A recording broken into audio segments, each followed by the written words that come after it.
अपना अगला video current affairs का, जहां पे एनवायरमेंट के कई सारे मुद्दे डिस्कस करेंगे। सबसे पहले United Nation Framework Convention on Climate Change, United Nations Environment Programme और कॉप 27 ये न्यूज में है, क्या है, क्यों है, सारी बातें करेंगे। ग्लोबल एमिशन रिपोर्ट और G20 को लेकर कुछ फैक्ट्स, साथ के साथ आज के अखबार में एक एडिटोरियल था लाइफ इनिशिएटिव को लेकर, जो खुद पर्यावरण मंत्री भूपेंद्र यादव ने लिखा था। क्या थे उसके सैलिएंट फीचर्स और अपने 250 वर्ड के आंसर के पॉइंट ऑफ व्यू से जीएस पेपर 3 में कैसे इंपॉर्टेंट है, सारी बातें इस पर्टिकुलर वीडियो में करने वाले हैं। अनअकैडमी में सब्सक्राइब करने के लिए यूज द रेफरल कोड मुदित गुप्ता। नए बैचेस शुरू हो रहे हैं इंग्लिश हिंदी बाइलिंगुअल में, साथ के साथ 30 का अलग से सब्सक्रिप्शन अब अवेलेबल है अनअकैडमी पे, so do enrol for that. और 13 नवंबर को सुबह 11 बजे 50 क्वेश्चन का सिविल सर्विसेज चैंपियनशिप होने वाला है, live and exclusive only on Unacademy. Recently सबसे पहले एक बात करेंगे कि United Nation Framework Convention on Climate change, इसका 27th conference of parties, corp 27 जिसे बोलते हैं, वो इजिप्ट में होने वाला है 2022 के एंड में। वहां पे पेरिस क्लाइमेट डील 2015 को इफेक्टिवली इंप्लीमेंट करने की बात की जाएगी। जो पेरिस क्लाइमेट डील है उसका एक ऑब्जेक्टिव था कि साल 2100 तक, बाय 2100, हमारे को जो टेम्परेचर चेंज है, आपको पता है कि हमारे यहां टेम्परेचर इंक्रीज कर रहा है, जो तापमान है वो इंक्रीज हो रहा है, 2100 तक हमारे को वो टेम्परेचर राइज 2 डिग्री सेल्सियस के नीचे रखना है। सपोज करिए अगर आज ग्लोबल एवरेज टेम्परेचर 15 डिग्री है, सपोज रैंडम नंबर ले रहा हूं मैं, तो 2100 तक ये नंबर 17 डिग्री से ज्यादा नहीं होना चाहिए, ऐसा पेरिस क्लाइमेट डील बोलता है। ये एक हाइपोथेटिकल नंबर मैंने लिया आपको एक्सप्लेन करने के लिए कि हमारा टारगेट है कि जो टेम्परेचर राइज हो रहा है वो 2 डिग्री से ज्यादा राइज नहीं होना चाहिए। और यह बोला गया साथ में कि अगर आप बहुत ज्यादा एम्बिशियस हो जाओ तो पहले कोशिश करो 1.5 डिग्री की, पहले कोशिश करो कि आपका जो ग्लोबल टेम्परेचर है वो 1.5 डिग्री से ज्यादा इंक्रीज ना हो। लेकिन अगर आप इसको मिस करते हो तो 2 डिग्री से ज्यादा इंक्रीज तो किसी हाल में नहीं होना चाहिए by 2100 over the pre industrial level. जब यह पूरा का पूरा इंडस्ट्रियलाइजेशन हुआ था उस टाइम पे अर्थ जो थी इतनी ज्यादा गर्म नहीं थी। ये तो इंडस्ट्रियलाइजेशन के बाद जब कार्बन एमिशन बढ़ने लगा, ग्रीन हाउस गैस एमिशन होने लगा, तब टेम्परेचर राइज हुआ। तो बेसिकली हम ये मानते हैं कि जब ये पूरा का पूरा इंडस्ट्रियलाइजेशन हुआ उससे पहले जो टेम्परेचर था और 2100 साल 2100 में जो टेम्परेचर है, इनके बीच में जो चेंज है वो 2 डिग्री से ज्यादा का नहीं होना चाहिए। ऐसी हमारे को कोशिश करनी है अंडर पेरिस क्लाइमेट डील। ठीक है, सारे देशों ने मिलकर पेरिस क्लाइमेट डील साइन करी और उन्होंने बोला कि हम अलग अलग कदम उठाएंगे अपने नेशनल लेवल पे कार्बन एमिशंस को कम करने के लिए। रिसेंटली एक बॉडी है जिसका नाम है यूनाइटेड नेशन एनवायरमेंट प्रोग्राम, जिसने एक रिपोर्ट पब्लिश करी है जिसका नाम है एमिशंस गैप रिपोर्ट 2022। प्रीलिम्स का सीधा सवाल बनेगा कि एमिशंस गैप रिपोर्ट कौन पब्लिश करता है, और वहां पे एस्पिरेंट्स को कंफ्यूजन हो सकती है कि ये United Nation Framework Convention on Climate change issue करता है। नहीं, यूनाइटेड नेशंस की एक और एनवायरमेंट रिलेटेड बॉडी है यूनाइटेड नेशंस एनवायरमेंट प्रोग्राम, वो इस रिपोर्ट को पब्लिश करते हैं। इस रिपोर्ट में उन्होंने दिखाया कि दुनिया में पैंडेमिक के बाद से, आपको पता है कि जब लॉकडाउन लगा था उस टाइम पे कोई इंडस्ट्रियल एक्टिविटी, व्हीकल पॉल्यूशन, ये सब कुछ नहीं था, हवा एकदम साफ हो गई थी। लेकिन जब से लॉकडाउन खत्म हुआ है, पैंडेमिक खत्म हुआ है, जब से दुनिया वापस नॉर्मल हो रही है, तब से दोबारा से ग्रीन हाउस गैस एमिशन और पॉल्यूशन बढ़ रहे हैं। ये जो ग्लोबल एमिशन गैप रिपोर्ट है दिखाती है कि दुनिया में जो सबसे ज्यादा एमिशन हो रहे हैं वो चाइना कर रहा है, यूरोपियन यूनियन के 27 देश कर रहे हैं, इंडिया कर रहा है, इंडोनेशिया, ब्राजील, रशिया और यूएस, ये 7 देश जो हैं दुनिया के सबसे बड़े एमिटर्स हैं ग्रीन हाउस गैस के। ये है इसकी पहली फाइंडिंग।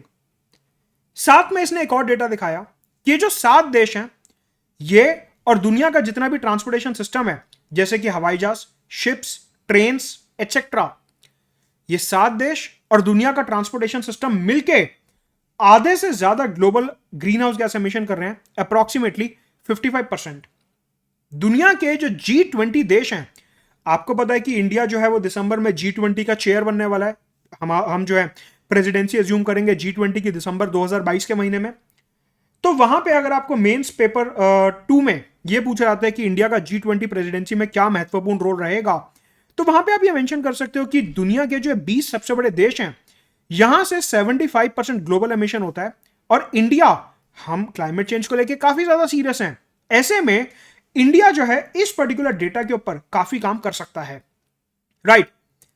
ये जो ग्लोबल एमिशन गैप रिपोर्ट है, इसने सारा का सारा डेटा दिखाया और साथ में इसने बताया कि ऑन एन एवरेज आज की तारीख में एक इंडिविजुअल जो है वो 6.3 ton of carbon equivalent greenhouse gas emission कर रहा है।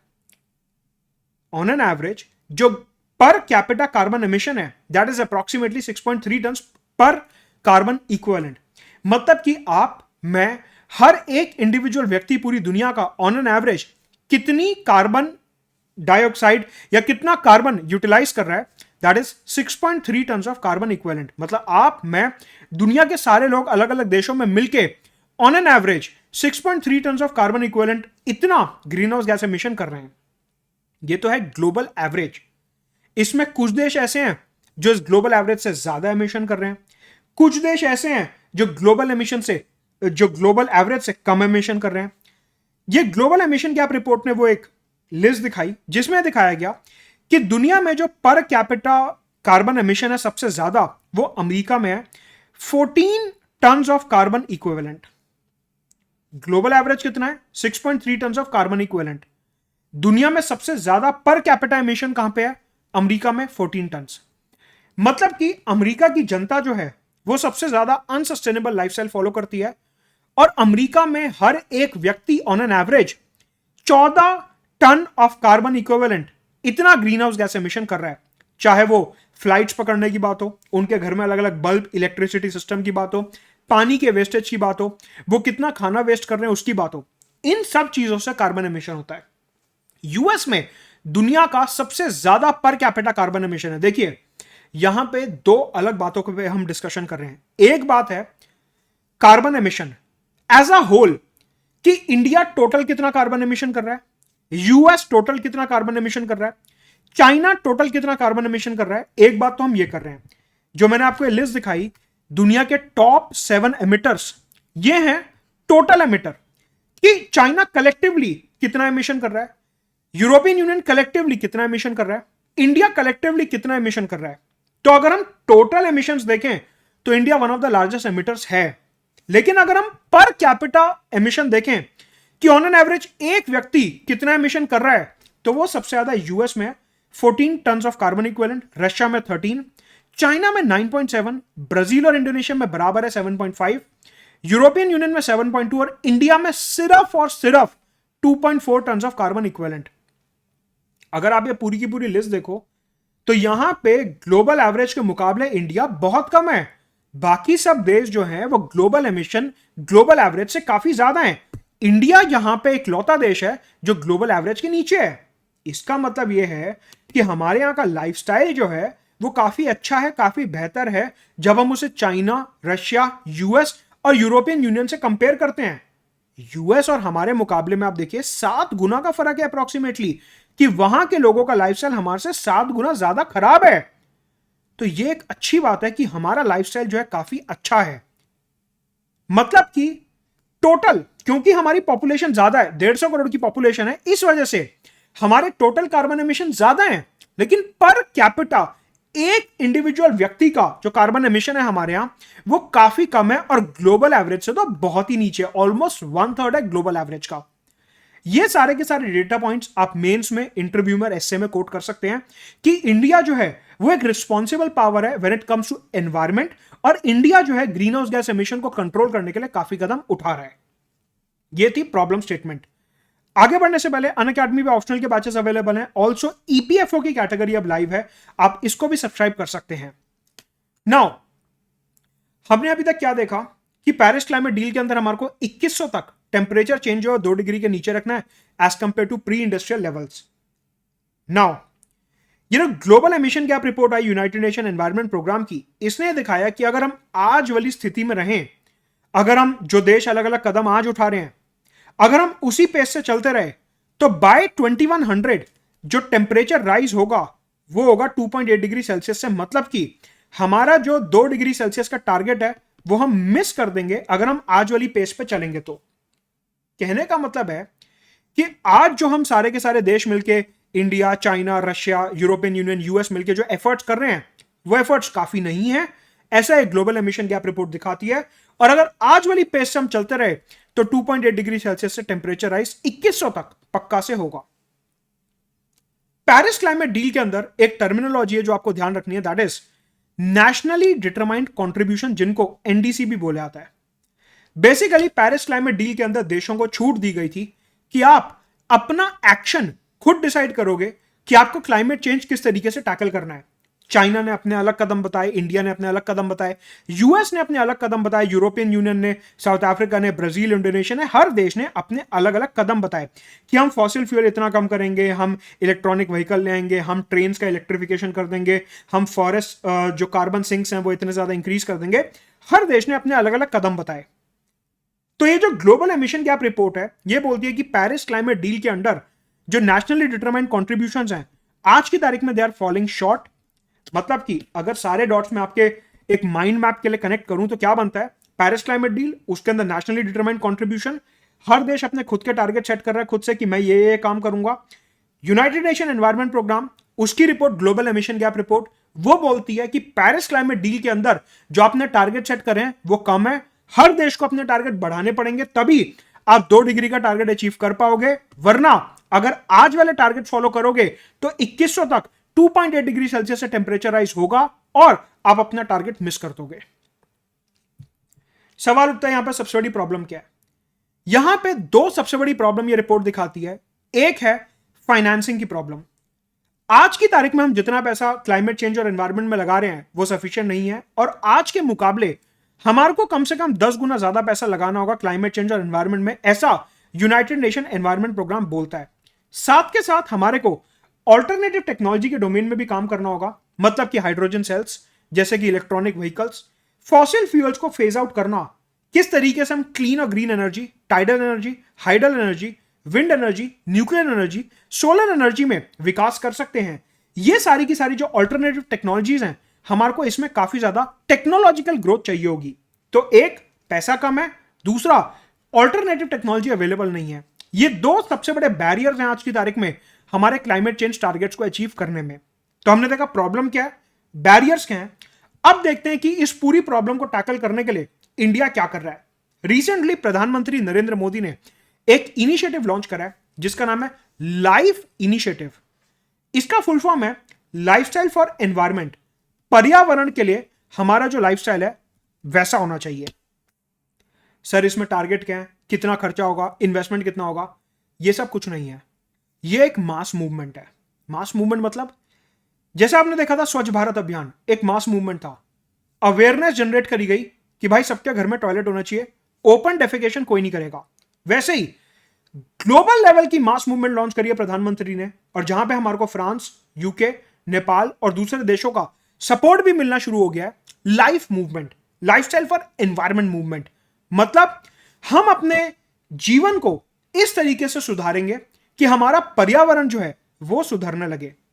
ये ग्लोबल मास मूवमेंट है जहां पे हमारे को एक माइंडसेट चेंज लेके आना है। ये एक पार्टिसिपेटरी मूवमेंट है, जैसे कि नॉन कोऑपरेशन मूवमेंट था, पार्टिसिपेटरी मूवमेंट, सिविल डिसोबीडियंस था, participatory movement, quit India movement था, स्वच्छ भारत अभियान था, जहां पे लोगों को साथ लेके आप एक मूवमेंट चला रहे हो।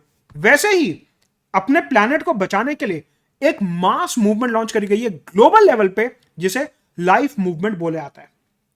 यहां पे अलग अलग सिविल सोसाइटी, गवर्नमेंट, कम्युनिटी और इंडिविजुअल्स सब मिलके पार्टिसिपेट करेंगे अपने प्लैनेट को बचाने के लिए। ऐसी हमारी सरकार की सोच है। ये जो पर्टिकुलर पूरा का पूरा लाइफस्टाइल मूवमेंट है ये एक माइंडसेट चेंज लाने के में बिलीव करता है। कैसा माइंडसेट चेंज? आज की तारीख में हमारा जो माइंडसेट चेंज है वो है यूज एंड थ्रो। मोबाइल खराब हो गया फेंक दो, कीबोर्ड खराब हो गया फेंक दो, बल्ब खराब हो गया फेंक दो, नया ले आओ, कोई घर में बर्तन वगैरह टूट गया या कुछ खराब हो गया फेंक दो, यूज एंड थ्रो। आज की तारीख में हमारी जो मेंटालिटी है वो यूज एंड थ्रो पे काम करती है। प्रधानमंत्री ने बोला कि ये जो लाइफस्टाइल इनिशिएटिव है इसके अंदर हम यूज एंड थ्रो नहीं बल्कि 3R सर्कुलर इकोनॉमी फॉलो करेंगे। 3R का मतलब होता है रिड्यूस, रीयूज, रिसाइकिल। मतलब कि जो भी चीज खराब हो गई है, पुरानी हो गई है, हम उसको फेंकेंगे नहीं, हम उसको रिसाइकिल करेंगे, हम उसको ठीक करके दोबारा यूज करेंगे। इसके 2 फायदे हैं। एक, हमारी कंजम्पशन कम होगी। अगर मेरा मोबाइल फोन खराब हो गया, मैं नया लेना चाहता हूं, तो मैं पुराना मोबाइल फोन फेंकूंगा नहीं, मैं उसे रिसाइकिल में भेज दूंगा। उससे क्या होगा कि कोई दूसरा व्यक्ति नया फोन खरीदना चाहता है तो मेरा रिसाइकिल्ड फोन खरीद सकता है। इससे दुनिया में नए मोबाइल फोन्स कम बनेंगे, जिससे रिसोर्स यूटिलाइजेशन कम होगा। नया मोबाइल फोन बनाने के लिए आपको स्क्रीन चाहिए, एंटीना चाहिए, सिलिकॉन चाहिए, प्लास्टिक वगैरह ये सब चाहिए। अब अगर आप पुराने ही फोन को रिसाइकिल कर दोगे तो आपको नया फोन कम बनाना पड़ेगा। इससे दुनिया का जो रिसोर्स यूटिलाइजेशन है वो कम होगा। राइट, एक बात। दूसरी बात, जो वेस्ट जनरेट हो रहा है वो भी कम होगा। आज की तारीख में हमारे यहां जो बहुत बड़ी प्रॉब्लम है वो है वेस्ट जनरेशन की। आपने देखा होगा यहां पे दिल्ली के पास अभी रिसेंटली नेशनल ग्रीन ट्रिब्यूनल ने बोला था कि कूड़े का पूरा पहाड़ बन चुका है, और मतलब वो इतना लंबा हो चुका है कि उससे ग्राउंड वाटर पल्यूट हो रहा है, एयर पल्यूट हो रही है, वहां पे बायोडाइवर्सिटी भी पल्यूट हो रही है। कहने का मतलब है, अगर हम ये रिड्यूस, रीयूज और रिसाइकिल की फिलॉसफी फॉलो करते हैं लाइफस्टाइल मूवमेंट के अंडर, इससे क्या होगा, मैन्युफैक्चरिंग कम होगी, मतलब कि रिसोर्स यूटिलाइजेशन कम होगा, एंड हमारा जो वेस्ट जनरेशन है वो भी लिमिट होगा। तो लाइफ मूवमेंट जो है, ये जो मास मूवमेंट है, ये इन दो पिलर्स के ऊपर बेस्ड है, ड्रिवन बाय 3R आइडियोलॉजी। ये सारे के सारे कीवर्ड्स जो है आपको मेंस और एसए में लिखने हैं, जीएस पेपर 3 और एसए में। राइट, सवाल उठता है कि कई बार ऐसे एनवायरनमेंट के क्वेश्चन आते हैं तो वहां पे हमारे को अलग अलग डेटा पॉइंट्स दिखाने होते हैं कि इंट्रोडक्शन में कुछ बढ़िया डेटा, क्रेडिबल डेटा लिखना हो। Ministry of environment, forest and climate change ने रिसेंटली एक डेटा निकाला और उन्होंने ये बोला कि आज की तारीख में भारत की 17% पॉपुलेशन है, मतलब कि दुनिया में हम 17% पॉपुलेशन कंट्रीब्यूट कर रहे हैं। लेकिन अगर हम कार्बन एमिशन की बात करते हैं तो हम सिर्फ और सिर्फ 4% कार्बन एमिशन कंट्रीब्यूट कर रहे हैं, जो कि बहुत कम है। तो आप देखिए, इंडिया जो है वो एक बहुत ही रिस्पॉन्सिबल लाइफस्टाइल फॉलो कर रहा है। हमारी पर कैपिटा कार्बन एमिशन जो है वो ग्लोबल एवरेज से 1/3 है, और हमारी जो पॉपुलेशन है वो दुनिया की 17% पॉपुलेशन है, लेकिन फिर भी हम 4% और उससे नीचे के ही कार्बन एमिशन कर रहे हैं। This shows the responsible lifestyle of India, whereas US, Russia, European Union, China, Brazil, Indonesia में पर कैपिटा कार्बन एमिशन बहुत ज्यादा है और उनका लाइफस्टाइल सस्टेनेबल नहीं है। तो इस तरीके से आप एग्जाम में शो करोगे कि इंडिया कैसे एक रिस्पॉन्सिबल ग्लोबल पावर है। लाइफ मूवमेंट देख ली, मास मूवमेंट। इसके अलावा इंडिया कई सारे इनिशिएटिव्स उठा रहा है, जैसे कि इंटरनेशनल सोलर अलायंस, जहां पे हम दुनिया में सोलर पावर का इस्तेमाल करेंगे, और उसी से लिंक्ड है one sun one world one grid. जितने भी देश सोलर एनर्जी प्रमोट कर रहे हैं, प्रोड्यूस कर रहे हैं, उनको एक कॉमन ग्रिड से कनेक्ट करके दुनिया में इलेक्ट्रिसिटी सप्लाई करी जाएगी, रिन्यूएबल पावर, जिससे कि फॉसिल फ्यूल्स के ऊपर डिपेंडेंस कम हो सके। इसके अलावा coalition for disaster resilient infrastructure and promotion of circular economy. Circular economy का मतलब मैंने अभी आपको समझाया कि मैंने मोबाइल फोन यूज करना बंद कर दिया, मैंने उसे रिसाइकिल में भेज दिया, रिसाइकिल वाले भैया ने उसे आगे फर्दर भेज दिया। तो इस तरीके से एक सर्कल जो है अपना चालू रहेगा। सर्कुलर इकोनॉमी मतलब कि नया प्रोड्यूस करने की जगह पुराने को ही रिसाइकिल करके रीयूज करते रहो। और साथ में आपको पता ही है, भारत सरकार non fossil fuel based economy को आजकल प्रमोट कर ही रही है। तो ये सारे के सारे हमारे दूसरे इनिशिएटिव्स हैं जो हम कार्बन एमिशंस को कम करने के लिए और पेरिस क्लाइमेट डील के टारगेट्स को अचीव करने के लिए उठा रहे हैं। तो यहां से आपका पूरा का पूरा एक आंसर तैयार होता है कि आज की तारीख में क्लाइमेट चेंज में क्या प्रॉब्लम है, प्रीलिम्स के क्वेश्चन, वे फॉरवर्ड क्या है, और इंडिया उसमें क्या क्या कदम उठा रहा है। ये सारी बातें हमने जीएस पेपर 3 के पॉइंट ऑफ व्यू से यहां पे देखी। अनअकैडमी पे मेंस की टेस्ट सीरीज अवेलेबल है, सब्सक्राइब करेंगे using the referral code Unacademy. Application पे कंप्लीट फीचर अब लाइव है, and also last mile programme शुरू हो रहा है इंटरव्यू गाइडेंस के लिए। Let's crack it.